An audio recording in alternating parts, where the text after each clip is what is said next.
जरूर हर जगह हो रहे हैं, हाँ। होंगे। वाह, बड़ा खेला खेल लिया आपने तो, यहाँ पर किसी को मौका ही नहीं दिया। विवेक गुप्ता मेरे साथ मौजूद है, अरुण सिंह मेरे सहयोगी मौजूद है, शिवानी पांडे ठाणे से मौजूद है। शिवानी, आपके पास मैं आऊं उससे पहले गार्गी कुछ कहना चाह रही है। गार्गी, क्विकली।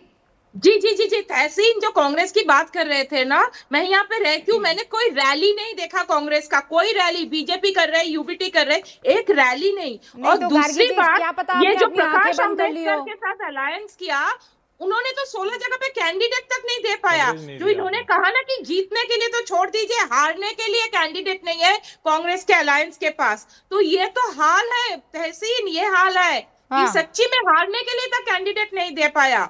जो 60 सीट का शेयरिंग लिया प्रकाश अंबेडकर, उन्होंने कैंडिडेट नहीं दे पाया। तो ये जब हाल होगा तो कैसे, ऑब्वियसली आत्मचिंतन तो करना ही चाहिए। ओके, तहसीन मैंने एक रैली तक नहीं देखा, छोड़ नहीं, दीजिए वो जो रैली तक प्रोफेसर नहीं साहब, प्रोफेसर मैम प्लीज, मैं आपको क्लैरिफाई कर दूं, वो जो 16 कैंडिडेट्स की बात थी वो प्रकाश अंबेडकर जी को देना था, अचानक से उन्होंने कैंडिडेट्स नहीं दिए। और तो इसके आगे मैं कुछ नहीं कहूंगा, इसके आगे मैं कुछ नहीं कहूंगा, मैं छोड़ देता हूँ, यहाँ पर बात छोड़ देता हूँ। बट वो प्रकाश अंबेडकर जी को देना था, वो कांग्रेस का नहीं था। मैं इसके आगे कुछ नहीं कहूंगा, मैं इसके आगे कुछ नहीं कहूंगा, इसके आगे चुप बैठूंगा। नुकसान हुआ आपका ही, तो नुकसान हुआ ना, कांग्रेस का ही नुकसान हुआ। शहजाद कुछ कह रहे हैं, उसके बाद आपको दोबारा नतीजों की तरफ ले चलूंगी। शहजाद, देखिए, अगर आप कुल मिला के 29 कॉरपोरेशंस की सारी सीटें मिला देंगे तो कुछ 2900 सीट्स होती है। उसमें महायुति अभी 400 से अधिक जगहों पर है। आप सोचिए स्केल और साइज, और महाविकास आघाड़ी मात्र 40-50 पर है।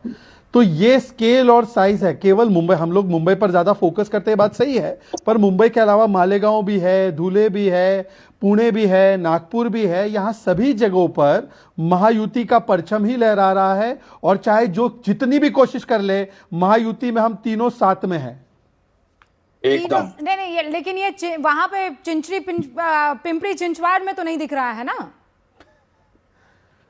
एक साथ आ जाएंगे उसके बाद। पिंपरी चिंचवाड़ में मेरी भी पार्टी बड़ी है, मैं बताता हूँ।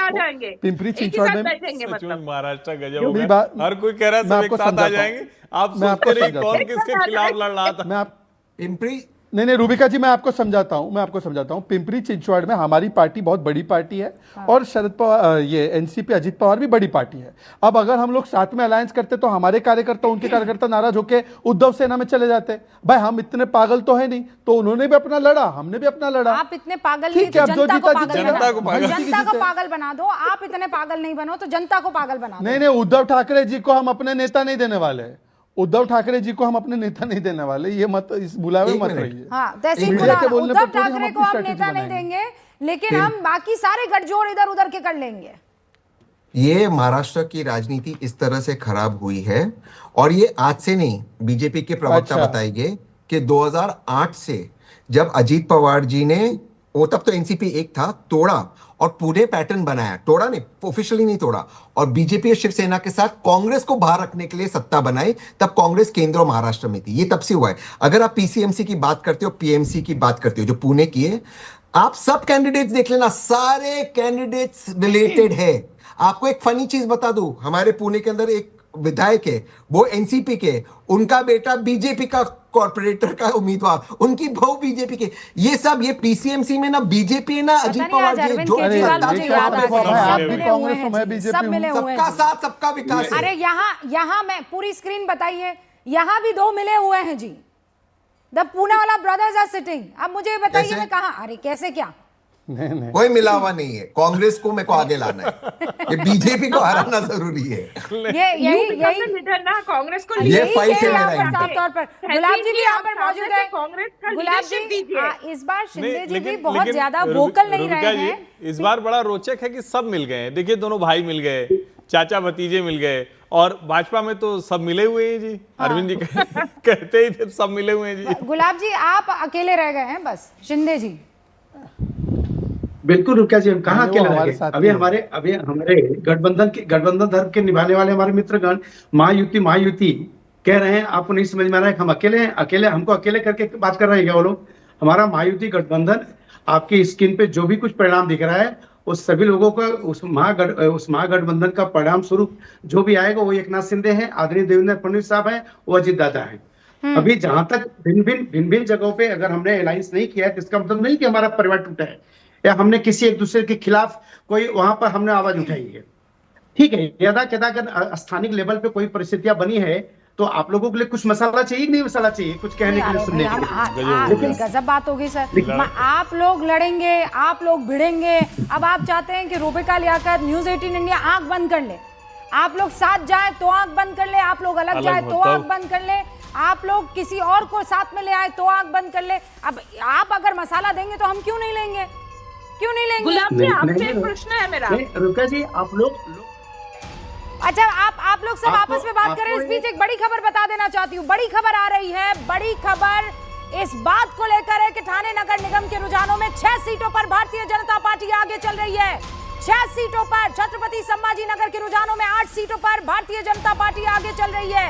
छत्रपति संभाजी नगर के रुझानों में 4 सीटें ऐसी बताई जा रही है जो कि जहां पर भारतीय जनता पार्टी जो है वो AIMIM से पीछे चलती हुई दिखाई दे रही है। ये इस वक्त के रुझान, बड़ी खबरें हैं जिस पर आपको नजर बनाए रखनी चाहिए। लेकिन कुल मिलाकर जिस तरफ एग्जिट पोल इशारा कर रहे थे उसी तरफ जाती हुई चीजें दिख रही है। लेकिन संभाजी नगर में AIMIM बेहतर प्रदर्शन करती हुई दिखाई दे रही है। तहसीन पूनावाला, इसका मतलब आप समझ रहे हैं, वो जो कोर वोटर कभी कांग्रेस का हुआ करता था वो शिफ्ट होता चला जा रहा है असद ओवैसी की तरफ, बीजेपी की तरफ। और कांग्रेस को मुसलमान वोट बिल्कुल नहीं खोना चाहिए था, तो ये कांग्रेस ने स्ट्रेटेजिकली मिस्टेक किया है। ये तो मैं 2019 से कह रहा हूँ। मुस्लिम वोट जो कांग्रेस के साथ एक साथ आया था, जिसमें 2024 में कांग्रेस और उसके साथ उद्धव जी को लाभ हुआ था और एनसीपी को लाभ हुआ था, जो एमपीज आए थे कांग्रेस के। व्हाट इज द रीजन, मुझे ये बताइए, क्यों मुसलमान जो है या मुस्लिम वोट कांग्रेस को नहीं मिल रहा है और बाकी रीजनल पार्टीज की तरफ जाता हुआ ज्यादा दिख रहा है? वो महाराष्ट्र में उनको वोट कर रहे थे जो बीजेपी को रोक सकते हैं। इसके लिए वो सिर्फ कांग्रेस से नहीं गया है, जहां पर कांग्रेस रोक सकती है बीजेपी को, वहां पर वोटिंग हुआ है। प्रॉब्लम इसके अंदर ये है कि बहुत फर्म होना चाहिए था और कांग्रेस को अगर और लड़ती तो मुसलमान वोट रहता, क्योंकि ये कोर वोट है, मुसलमान और ओबीसी और तो इसका एससी मतलब वोट एक बात ये समझ में, एक बात ये समझ में आ रही है कि जो मुस्लिम वोटर है उसको इस बात का यकीन है कि कांग्रेस जो है वो बीजेपी को नहीं हरा सकती है। कुछ एरियाज में, इसीलिए नहीं, कुछ एरियाज में कहां, मतलब कहां बीजेपी कांग्रेस जैसे को बहुत भयंकर मेरा तौर पर वार्ड वोट है, मिला है। जैसे मेरा वार्ड है जहां पर मैंने वोट किया, वह कांग्रेस स्वीप करेगी, क्योंकि मैंने समीकरण बनाया था, तो कांग्रेस स्वीप करेगी। वो तो आपने बनाया था ना प्रभु। हाँ, बट तो वहां पे कांग्रेस जीतेगी, वहां पे स्प्लिट नहीं होगा ना वोट। तो वैसे तो कांग्रेस को करना चाहिए था पूरे महाराष्ट्र के अंदर, तो ये स्ट्रेटेजी आपको करना चाहिए था। मेरे वहां सारे कांग्रेस के वोट कॉर्पोरेटर्स जीतेंगे, हमने खड़ा ही नहीं होने दिया किसी और को। बहुत कंप्लेन हुए मेरी, हर्षवर्धन जी, बहुत कंप्लेन हुई मेरी, लेकिन चारों जो कॉर्पोरेटर मेरे वार्ड में जीतेंगे, कांग्रेस ही जीतेगी। ऑल राइट, हमने आने ही नहीं दिया, उनको घुसने ही नहीं दिया। नागपुर से बस आपको जानकारी दे दूं, 27 सीटों पर भारतीय जनता पार्टी आगे चल रही है। ठाणे में 22 सीटों पर बीजेपी आगे चल रही है। शिंदे शिवसेना भी इसमें अपना योगदान देते हुए नजर आ रही है। लेकिन पुणे में भी बीजेपी इस वक्त आगे चल रही है। एनसीपी 2 पर है और भारतीय जनता पार्टी 5 पर आगे चल रही है। ये इस वक्त की बड़ी खबर है। कुल मिलाकर महायुति की बल्ले बल्ले दिख रही है। लेकिन हर्षवर्धन जी, यहां पर जैसा जो समीकरण दिख रहा है, क्या हारे तब भी हमारी जीत है? क्योंकि सामने वाला तो पवार गुट है, पवार गुट तो अपना ही है, जीते तब तो जीते ही हैं। नहीं, देखिए, पवार साहब तो वैसे भी सब जिसको कहते हैं कि सब मिले हुए जी का सबसे सर्वश्रेष्ठ उदाहरण है पवार परिवार। वो तो अद्भुत परिवार है और उनकी तो राजनीति क्या है ईश्वर ही जाने। लेकिन अब मुझे लगता है कि अब शरद पवार पूरी तरह से, एक तरह से कहें कि राजनीतिक अवसान की तरफ है। अजीत पवार पार्टी चला रहे हैं, शरद पवार और सुप्रिया सुले अब उसका हिस्सा हो जाएंगे। मुझे ये भी लगता है कि वो पूरी तरह से, मतलब एनडीए में कैसे शामिल होंगे, कुछ तरीका वो निकालेंगे, लेकिन वो आ ही जाएंगे। जो बात कर रहे थे तहसीन पूनावाला, भारतीय जनता पार्टी रुझानों में बढ़त बनाए हुए दिखाई दे रही है पुणे में।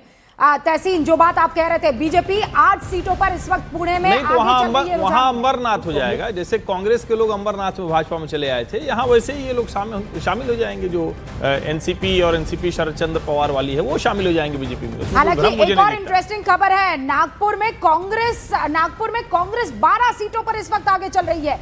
बीजेपी को बड़ी बढ़त मिली हुई है, लेकिन कांग्रेस भी 12 सीटों पर आगे रुझानों में दिखाई पड़ रही है। बड़ा इंटरेस्टिंग इस वक्त ये जो टाइम है वो चल रहा है। एक चीज जरूर मैं जोड़ दूं, जो तहसीन कह रहे हैं कि कांग्रेस को मुसलमान वोट नहीं कर रहा है, मैं इससे सहमत नहीं होता हूं। नहीं वोट कर रहा था, लेकिन अब राहुल गांधी का 1 पॉइंट एजेंडा है मुस्लिम वोटों को अपने साथ लाना। कर्नाटक, तेलंगाना उसका बड़ा उदाहरण है कि केसीआर और ओवैसी साथ मिलकर भी कांग्रेस से मुस्लिम वोट नहीं छीन पाते हैं। अब बिहार और उत्तर प्रदेश में अगर वो पूरी तरह से समापन हो जाए, कांग्रेस के लिहाज से कह रहा हूं, मैं नहीं कह रहा हूं समापन हो जाए, तो कांग्रेस का काम बन जाए। तेजस्वी देखिए लगभग निपट गए हैं, अखिलेश यादव पर उनकी नजर है। तो मुझे लगता है कि कांग्रेस पार्टी जिस लॉन्ग टर्म रणनीति के तौर पर काम कर रही मुसलमान वोट बैंक को लेकर, उसमें वो बहुत हद तक सफल है। बीएमसी या महाराष्ट्र के स्थानीय निकाय, वो जब एक बार परिणाम आ जाएंगे तब उस पर ठीक से बात हो पाएगी। ऑलराइट, बड़ी खबर ये बता दूं, पिंपरी चिंचवड में बीजेपी की बढ़त 12 सीटों पर इस वक्त आगे चल रही है भारतीय जनता पार्टी। अब से कुछ देर पहले हमने कहा था कि दोनों में कांटे की टक्कर दिखाई दे रही है, लेकिन